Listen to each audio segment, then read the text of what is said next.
Hello നമസ്കാരം. ഇന്ന് ജനുവരി 10, 2026 ശനിയാഴ്ച. ഇന്ന് വീട്ടിൽ നിന്ന് ചായ കുടിക്കാനും സമയം കിട്ടിയില്ല. നേരെ പോയത് യാഷിലേക്കാണ്. അവിടെ ഇന്നലെ പറഞ്ഞ സാറ് വെയിറ്റ് ചെയ്യുന്നുണ്ട് കൂടെ വർക്ക് ചെയ്യാൻ വേണ്ടിയിട്ട്. പക്ഷെ സത്യത്തിൽ വെയിറ്റ് ചെയ്യേണ്ടി വന്നത് എനിക്ക് തന്നെയാണ്. കണ്ണൂരിൽ നിന്ന് മറ്റൊരു സാറ് വരാനുള്ള ഗ്യാപ്പിൽ ഞങ്ങൾ ഒരു ചായ കുടിക്കാൻ ഇറങ്ങി. അവസാനം അദ്ദേഹം കൂടി വന്നപ്പോൾ പിന്നെ വർക്കിന് ഇറങ്ങി. എൻ്റെ കയ്യിൽ ബൈക്ക് മാത്രം ആയതുകൊണ്ട് അവർ രണ്ടുപേരും ഓട്ടോ കയറ്റി വിട്ടിട്ട് ഞാൻ പിന്നാലെ പോയി. സത്യത്തിൽ ഇന്നത്തെ മൊത്തം വർക്കും ഇങ്ങനെ തന്നെയായിരുന്നു. അവരെ ഓട്ടോ കയറ്റി വിടും, ഞാൻ ബൈക്കിൽ പിന്നാലെ പോകും. ഉച്ചഭക്ഷണത്തിന്റെ സമയമായപ്പോൾ ഞങ്ങൾ എത്തിച്ചേർന്നത് എരഞ്ഞിപ്പാലത്താണ്.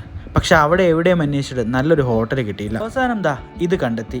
നല്ലൊരു ആംബിയൻസ് ഉള്ളൊരു സ്ഥലം. ഭക്ഷണം ഓർഡർ ചെയ്ത് വെയിറ്റ് ചെയ്യുന്ന ഗ്യാപ്പിൽ എനിക്ക് നല്ലൊരു ക്ലാസ് ആണ് രണ്ടുപേരും കൂടി ചേർന്ന് തന്നത്. ഒടുവിൽ ഭക്ഷണം എത്തി. വിശപ്പ് കാരണം നന്നായി ഭക്ഷണം കഴിച്ചു. ട്രെയിനിങ് സെക്ഷൻ കാരണം വയറ് മാത്രമല്ല മനസ്സും തലച്ചോറും വരെ നിറഞ്ഞിരുന്നു. അപ്പോഴേക്കും വൈകിട്ടത്തെ 5 മണിയുടെ ട്രെയിനാണ് അദ്ദേഹത്തിന് പോകേണ്ടത്. അതുകൊണ്ട് തന്നെ പിന്നീട് അദ്ദേഹം വർക്കിന് കണ്ടിന്യൂ ചെയ്തില്ല.